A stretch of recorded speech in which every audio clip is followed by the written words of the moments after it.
सभापति महोदय, मैं राष्ट्रपति जी के अभिभाषण के समर्थन में बोलने के लिए खड़ा हुआ हूँ। वास्तव में राष्ट्रपति जी ने जो अपने अभिभाषण में कहा वह निरंतरता में है।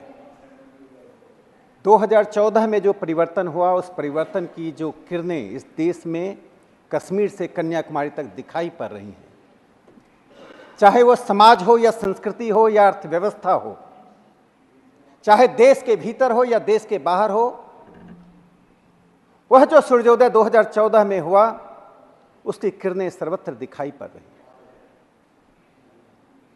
जनतंत्र में जब हम मुद्दों के ऊपर तर्क और तथ्य के साथ बहस करते हैं तो शायद जनता का प्रबोधन होता है और सदन इसलिए बना है। मुझे दुख है कि विपक्ष फ्लेक्सिबल मॉरल्स के साथ चलता है। यह लचीला नैतिकता क्या होती है, लचीली नैतिकता क्या होती है, उसका उदाहरण आज भी है और कल का चुनाव भी था। जब इनकी सीटें कहीं बढ़ती हैं और किसी राज्य में इनकी सरकारें बनती हैं तो ये ईवीएम की पूजा करने लगते हैं। जब इनके अपने कारण से ये चुनाव हारते हैं तो ईवीएम पर सवाल खड़ा करते हैं। इससे मैं भारत के विपक्ष को कहता हूं, they are living the flexible morals. और जिस जनतंत्र में यह दोहरापन होता है वह जनतंत्र कभी भी उन्नति नहीं कर सकता है जहां पर एक बड़ा तबका जनता को बरगलाने की कोशिश करता है। मैंने जिन किरणों की चर्चा की सभापति महोदय, कुछ ऐसी बुनियादी चीजें होती हैं जो पीढ़ियों को लाभ पहुंचाती हैं। मैं बड़ी बातों को छोड़कर मैं जिन दो बातों की चर्चा करना चाहता हूं, पानी और ऊर्जा आज पूरी दुनिया में बहस का मुद्दा है।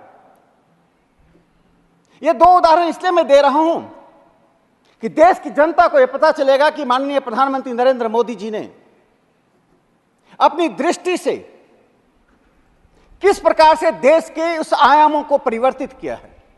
नारे लगाना आसान है, विरोध करना आसान होता है, लेकिन देश के बुनियाद को मजबूत करने के लिए दृष्टि चाहिए। 8.5 साल में रिन्यूएबल एनर्जी के क्षेत्र में, नॉन कन्वेंशनल एनर्जी के क्षेत्र में सिर्फ 8.5 साल में 396% की उन्नति हुई है। पूरी दुनिया में भारत आज तीसरे स्थान पर पहुंचा है। पूरी दुनिया भारत के इस मॉडल से आश्चर्यचकित है। सभापति महोदय, मैं 1872 से लेकर 1941 तक के सेंसस रिपोर्ट को पढ़ा। मैं देखता था कि ब्रिटिश साम्राज्य के बाद के बहुत ही कमियां थी, न्यूनताएं तो थी ही, लेकिन उनकी कुछ अच्छाई थी।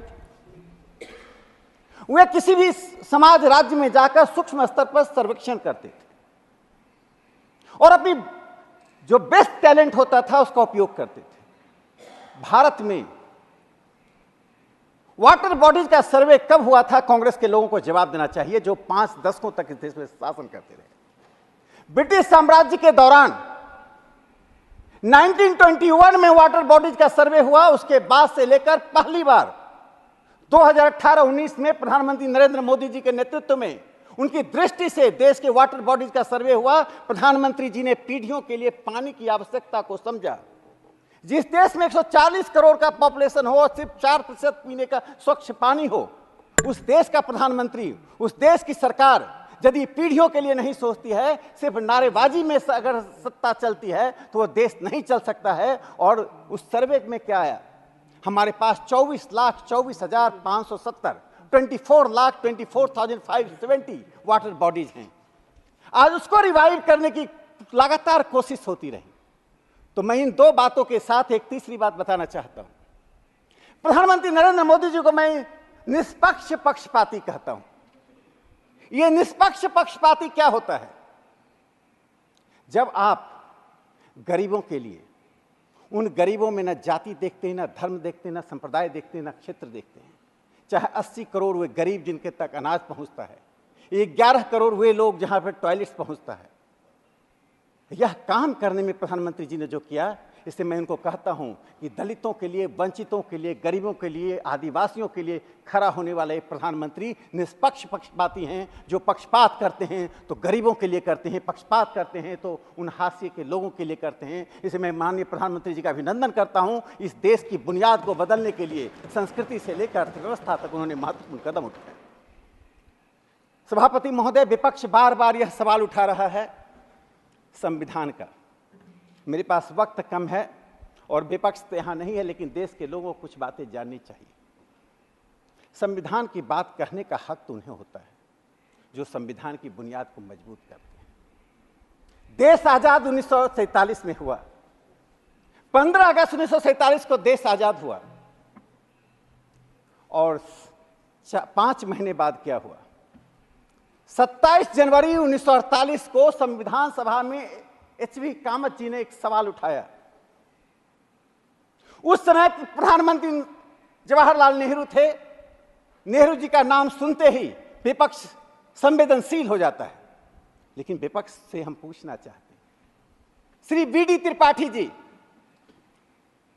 जो सिविल डिसोबीडियंस मूवमेंट में जेल गए, क्विट इंडिया मूवमेंट में जेल गए, जो इंडियन नेशनल आर्मी में थे, जो फॉरवर्ड ब्लॉक में थे, सुभाष चंद्र बोस की जयंती मनाने के लिए जा रहे थे, उनको गिरफ्तार कर लिया गया। जवाहरलाल नेहरू को न सुभाष चंद्र बोस पसंद थे, न उनकी जयंती पसंद थी, और बी.डी. त्रिपाठी को गिरफ्तार कर लिया गया। जो व्यक्ति स्वतंत्रता सेनानी हो, जिस व्यक्ति ने भारत छोड़ो आंदोलन में, सविनय अवज्ञा आंदोलन में जेल गया हो, जो Indian national army Azad Hind फौज में रहा हो, उस व्यक्ति को गिरफ्तार कर लिया जाता है। यह स्वतंत्र भारत के इतिहास में पहली ऐसी गिरफ्तारी थी। 3 साल बाद 1951 में इसकी चर्चा सभापति महोदय मैंने 2 साल पूर्व अपने भाषण में किया था। मजहूर सुल्तानपुरी और बलराज साहनी दोनों ही फिल्म जगत के बड़े नाम थे। वे राष्ट्रीय स्वयंसेवक संघ के विचार के नहीं थे, वे तो वामपंथी विचार के थे। क्यों गिरफ्तार कर लिया गया?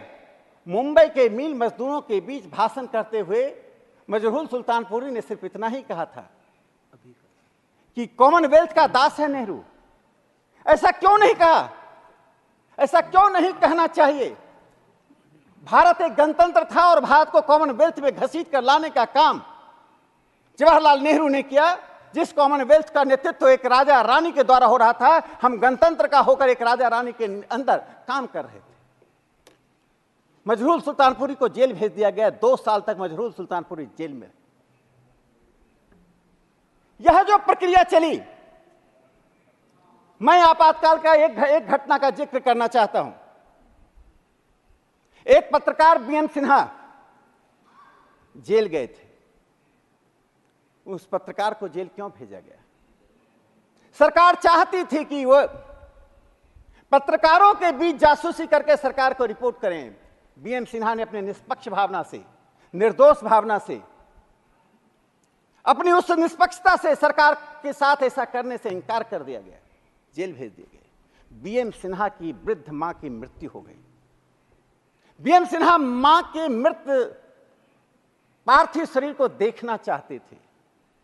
बी.एम. सिन्हा अंत्येष्टि में शामिल होना चाहते थे। एक पुत्र की इच्छा थी कि अपनी मां की अंत्येष्टि में शामिल हो।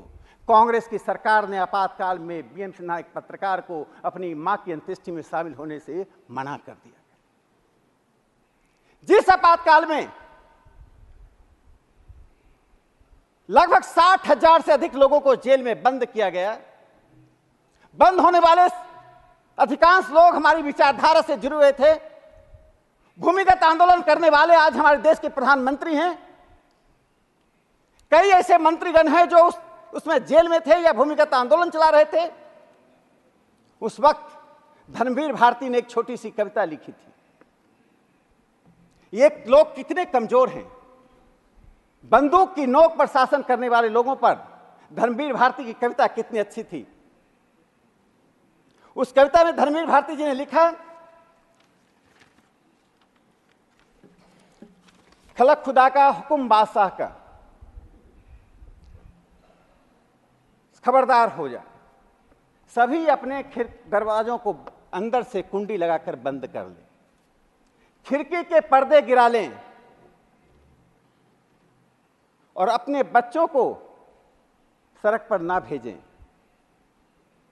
क्योंकि एक 72 साल का बूढ़ा आदमी सच बोलता हुआ सड़क पर निकल पड़ा है। धर्मवीर भारती ने उस आपातकाल में उससे चुनौती दी जब संविधान को निरस्त करके, लोगों के मौलिक अधिकारों को समाप्त करके कांग्रेस की सरकार ने इस पूरे देश को जेल खाने में परिवर्तित कर दिया था। इसलिए सभापति महोदय, मैं कहना चाहता हूं, संविधान की बात करते समय कांग्रेस को याद रखना चाहिए कि संविधान सिर्फ कागज से नहीं चलता है। संविधान निर्माता और father of the Indian constitution doctor Baba Saheb Ambedkar थे।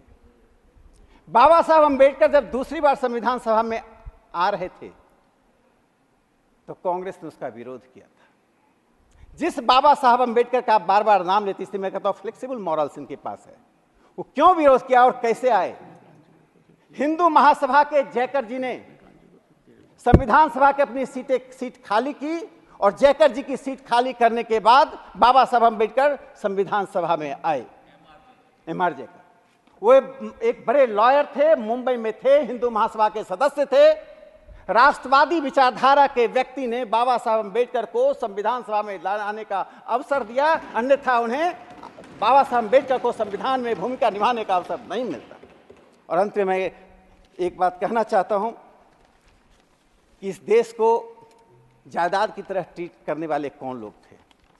सभापति महोदय, मैं 2 मिनट लूंगा, मेरा ये अंतिम भाषण ही होगा। मेरा टर्म समाप्त हो रहा है, इसलिए मैं 2 मिनट अगर आप दे दें। How do you know? तो How do you know it is your last भाषण?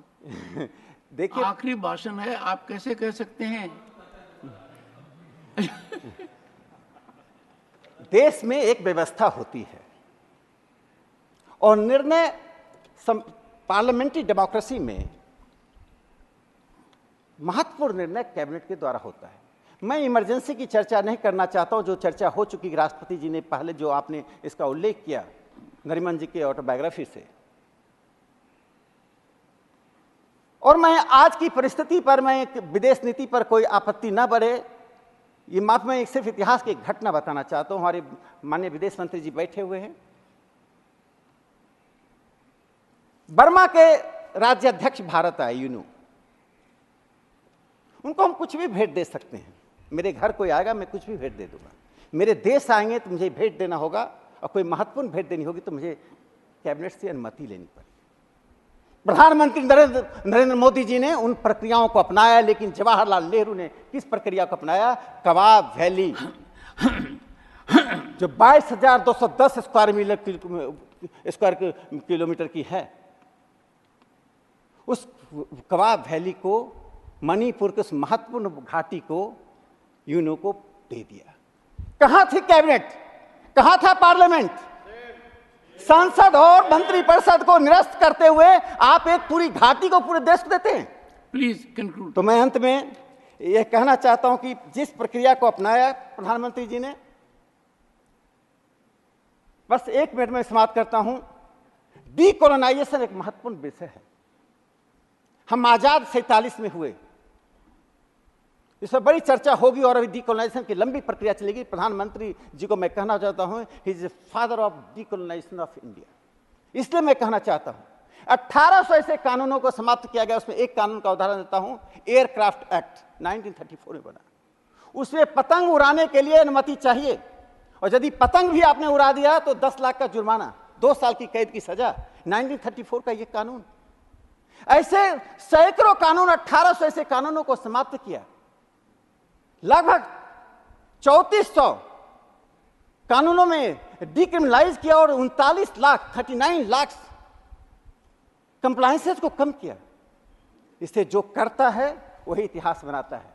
जो सिर्फ सोचता है, जो सिर्फ नारे लगाता है, वो इतिहास के दुष्चक्र में, इतिहास के रथ के पहिए के नीचे दब कर रह जाता है। प्रधानमंत्री जी जो सोचते हैं वे करते हैं, और इसलिए उन्होंने 2047 की बात की, भविष्य की बात की। जो पीढ़ियों के लिए सोचता है वो स्टेट्समैन कहलाता है, राजनेता कहता है। जो वर्तमान में सिर्फ अपने लिए सोचता है वो एक भोगी नेता के रूप में रहता है। प्रधानमंत्री जी ने एक रास्ता तय किया है, उस रास्ते पर हम सब चलें। इसी आशा के साथ मैं एक बार पुनः दुख व्यक्त करता हूँ, फ्लेक्सिबल मॉडल्स वाले संसदीय जनतंत्र के अनुकरण करें और विपक्ष में तर्क और तथ्य के आधार पर सदन को आगे बढ़ने में सहयोग करें। धन्यवाद। श्री